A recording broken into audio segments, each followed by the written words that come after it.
Good morning बच्चों, नमस्ते।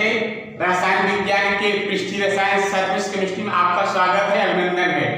देखिए, अभी तक हम लोगों ने कल पढ़ा था उत्प्रेरक। अरे भाई, जब हम पोटेशियम क्लोरेट को प्रयोगशाला में अकेले गर्म करते हैं तो पोटेशियम क्लोराइड और ऑक्सीजन धीरे धीरे बनती है।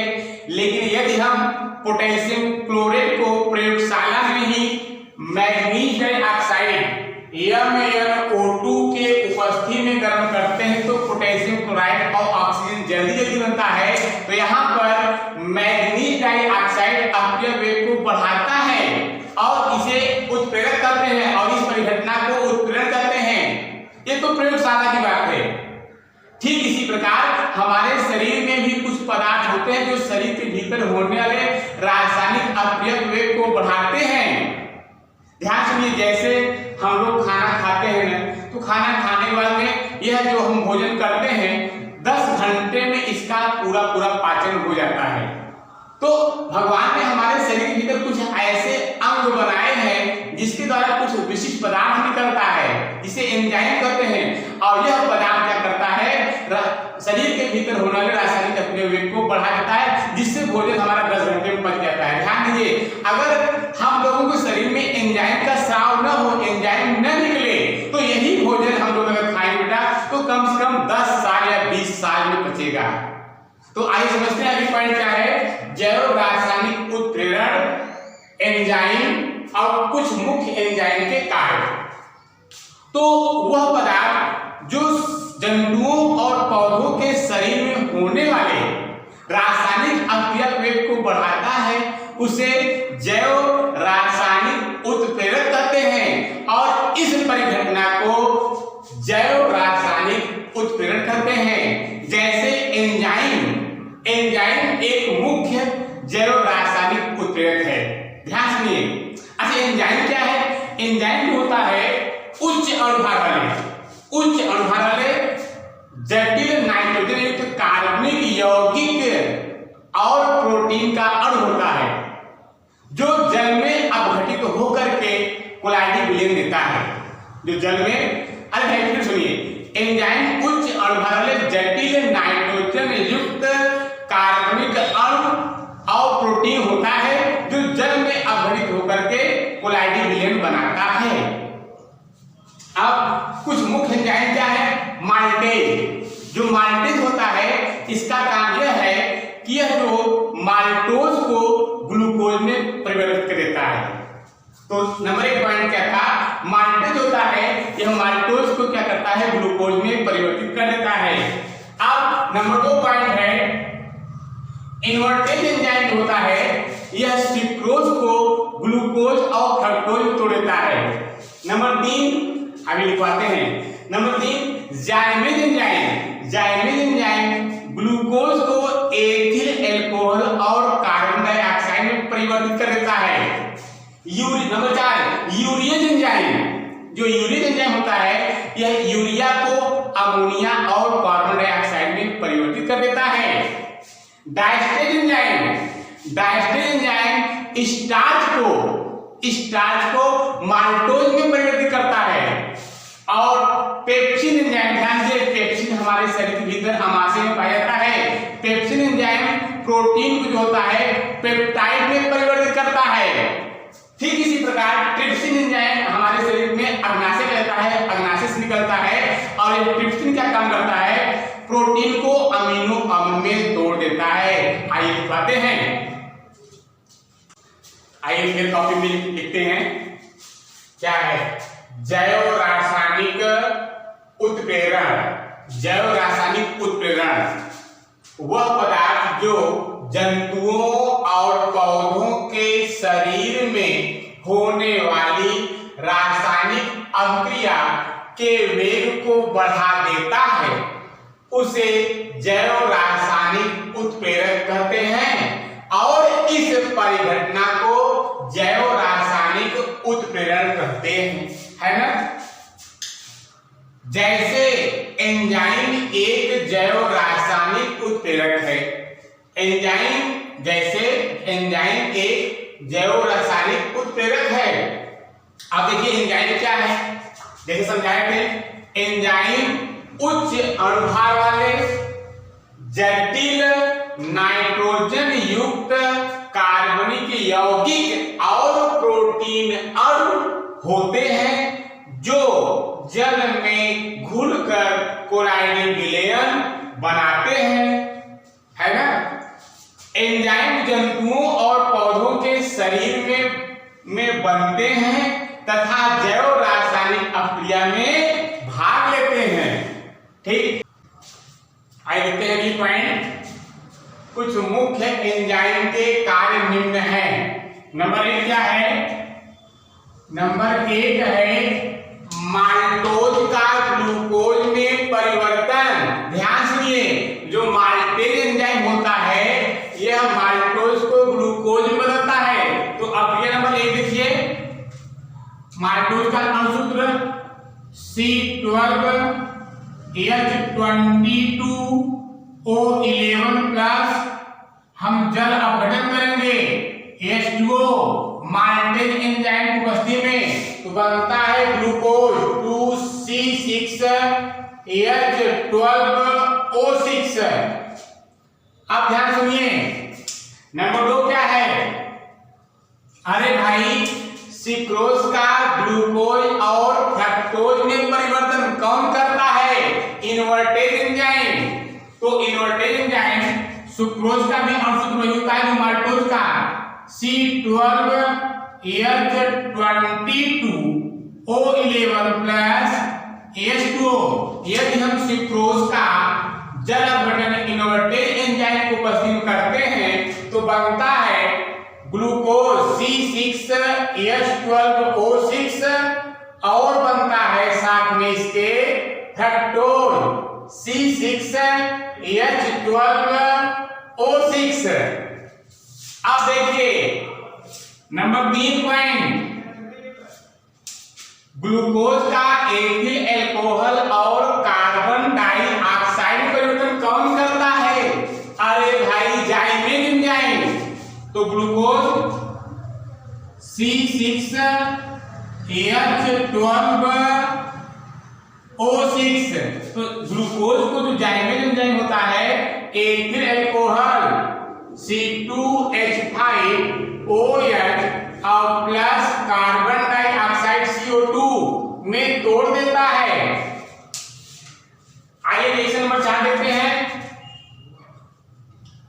4 है यूरिया का अमोनिया तथा कार्बन डाइऑक्साइड में परिवर्तन। विकल्प में एक नंबर और से आता है, ध्यान दीजिए आप लोग।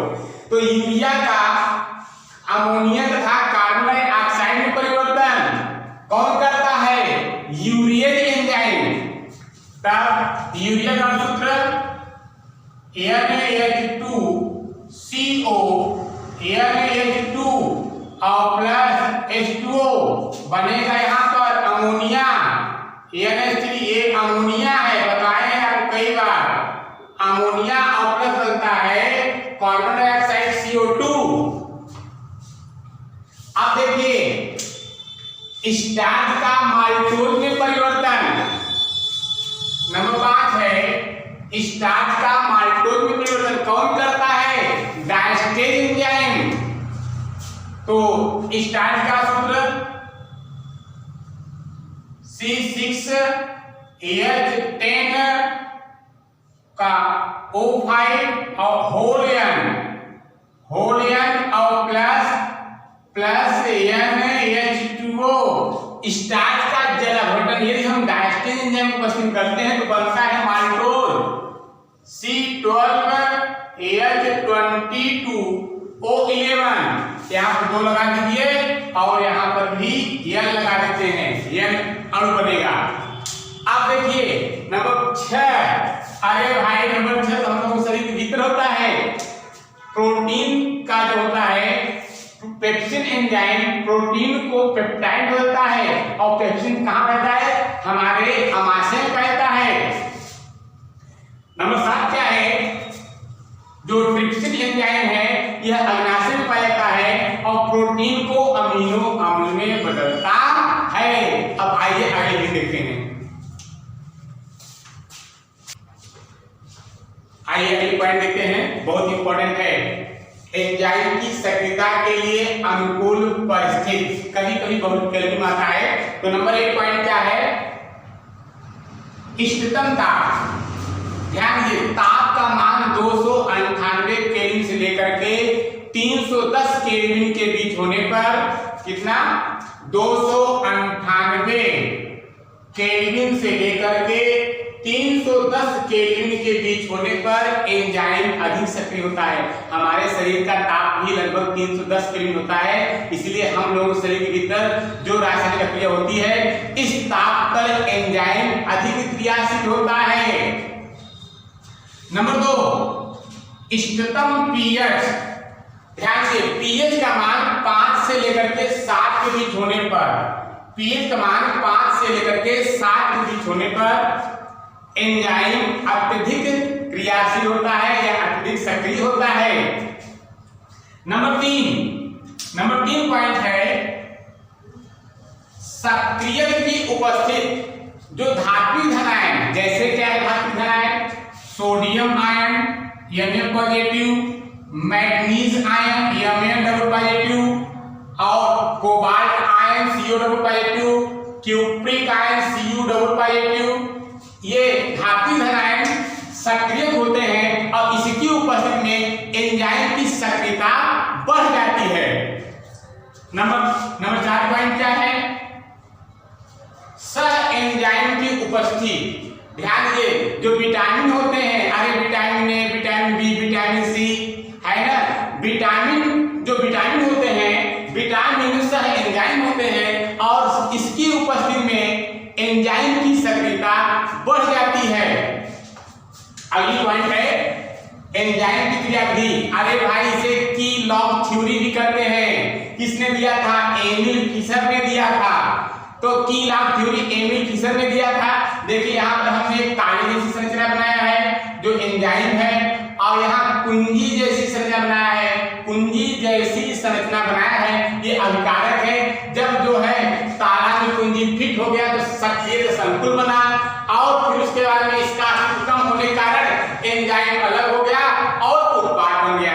देखिए एमिल फिशर क्या बता रहे हैं, नंबर 1 पॉइंट बता रहे हैं कि जो एंजाइम होता है, नंबर 1 पॉइंट, जो एंजाइम होता है वह कोलाइडिकल होता है और इसके सतह पर बहुत सारे पोर्टर, देखिए यहाँ पोर्टर इकट्ठा है, यहाँ इकट्ठा है, इसके सतह पर बहुत सारे पोर्टर होते हैं।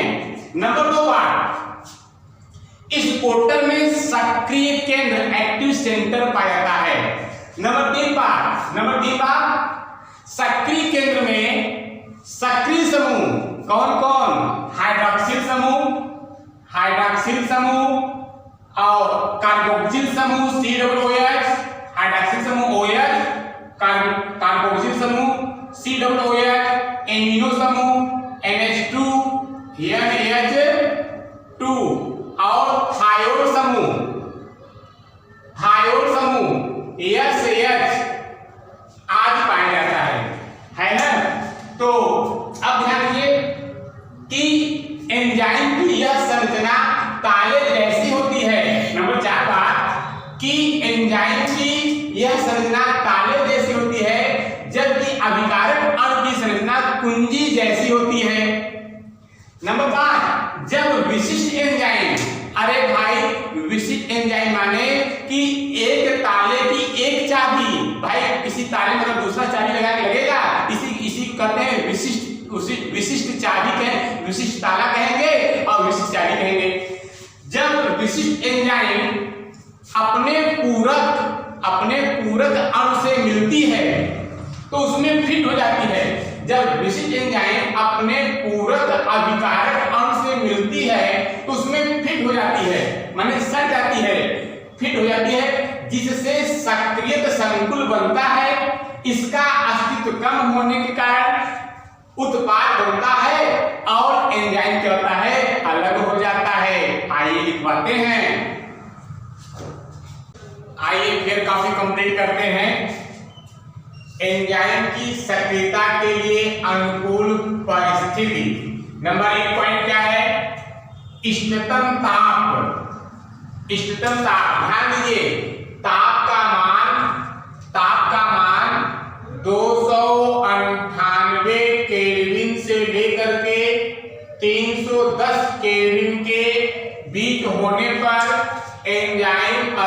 सक्रिय होता है।